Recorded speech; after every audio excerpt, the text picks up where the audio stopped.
Da qualche mese, osservando il filo di cresta delle prealpi occidentali, non è raro incrociare con lo sguardo carovane di buffe creature pelose che solo a guardarle infondono simpatia.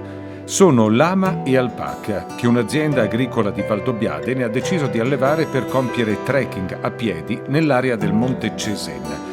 Un'idea escursionistica innovativa per grandi e piccini che permette di camminare in perfetta sintonia con il passo lento e cadenzato dell'animale, lontano dallo stress quotidiano. Tra di loro gli animali hanno una gerarchia e li metto in un determinato ordine in modo che abbiano sempre un passo bello costante, omogeneo, non tirano avanti, non tirano indietro e la passeggiata è bella tranquilla e rilassante soprattutto.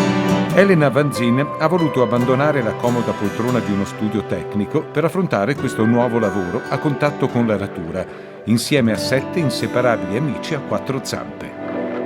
Non ce la facevo più a star chiusa in ufficio, vedevo il tempo passare e io ero tra 4 mura e non era la mia vita, assolutamente. Sono contenta del mio passato, ma sono contenta del mio presente.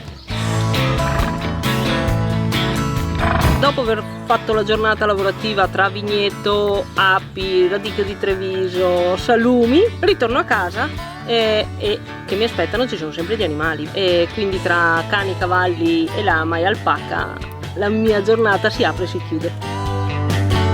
I lama e gli alpaca sono mammiferi diffusi in Sud America, dove pascolano a quote molto elevate. Sono animali di indole tranquilla e, al contrario della credenza comune, solo raramente sputano alle persone. Tutti pronti quindi in fila indiana con questi graziosi animaletti, con un'unica accortezza: prendetevela comoda.